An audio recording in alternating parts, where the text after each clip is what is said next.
신종 코로나 바이러스 감염증이 더욱 확산하는 모습을 보이면서 정치권도 바쁘게 돌아가고 있습니다. 여당은 서둘러 특별위원회를 가동해야 한다면서 자유한국당의 참여를 촉구하고 나섰고, 야당은 입국 제한부터 강화하는 게 먼저라고 맞대응하고 있습니다. 국회로 가보겠습니다. 이승배 기자. 네, 국회입니다. 네, 먼저 여당 상황부터 알아보겠습니다. 더불어민주당 다시 한번 국회 차원의 비상 대응을 주문했죠? 네, 맞습니다. 여당인 더불어민주당은 신종 코로나 바이러스 확산을 막기 위해 국회 차원의 비상 대응이 시급하다고 강조를 했습니다. 민주당 이인영 원내대표는 본회의를 되도록 빨리 열어서 대책 특위 구성을 의결해야 한다고 밝혔는데요. 특히 자유한국당을 향해서 정부를 맹비난하는데 열만 내지 말고 당장 국회가 해야 할 일부터 처리하라고 촉구했습니다. 그러면서 강 건너 불구경도 이런 식으로 하지 않는다면서 과거 박근혜 정부가 위기 상황에서 보여준 것과 같은 행동을 되풀이하지 말라고 압박했습니다.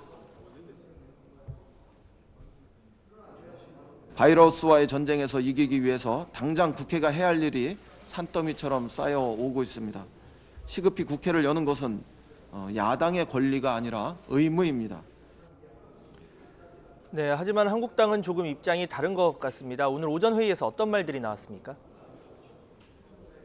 네, 확산세를 잡기 위해서는 국내 입국 제한부터 더욱 강화해야 한다는 게 자유한국당의 주장입니다. 한국당 황교안 대표는 입국 제한 지역을 후베이성으로 한정하지 말고 중국을 방문한 모든 외국인의 입국을 막아야 한다고 촉구했습니다. 그러면서 한국 정부가 국민을 지키겠다고 하는 일에 주한 중국 대사가 불만을 표시하는 것은 부적절한 간섭인데도 문재인 정권과 여당은 굴종과 침묵을 계속하고 있다고 꼬집었습니다. 황 대표는 이어서 남북 관계 언급으로 주권 침해 논란을 낳았던 해리스 주한 미국 대사를 대했던 것과는 태도가 180도 다르다고 비판했습니다.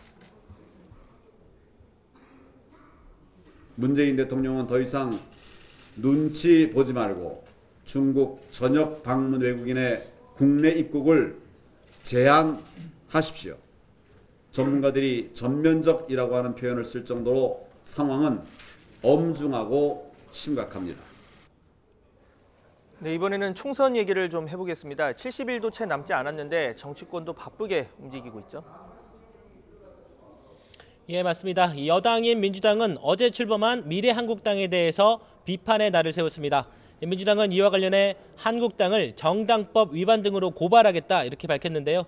미래한국당을 한국당의 위성 하청 정당이라고 표현을 하면서 이는 창당 시도만으로도 헌법 8조 2항을 정면으로 위배하는 것이라고 강조를 했습니다. 또 한국당이 미래한국당으로 의원들의 이적을 권유했다면서 정당법 위반이라고 지적하면서 선관위의 단호한 결단을 촉구했습니다. 반면 야당은 문재인 정권을 심판하겠다면서 보수 야당 통합에 더욱 고삐를 조이고 있습니다. 보수 통합을 이끄는 혁신통합추진위원회가 오늘 오후 통합신당 준비위원회를 출범하고 첫 회의를 엽니다. 박형준 위원장을 비롯해서 5명이 공동위원장을 맡을 것으로 보입니다. 새로운 당 이름은 일단 통합신당으로 중지가 모였는데요. 한국당은 이를 추인하기 위해서 현재 의원총회를 열고 있습니다. 당명 후보가 3가지 정도 제안이 됐고요. 이에 대해 의원들의 의견을 듣고 있는 것으로 알려졌습니다. 다만 오늘 신당명을 정하지는 않고 통합 과정을 지켜본 뒤에 발표할 가능성이 현재로선 큰 상황입니다.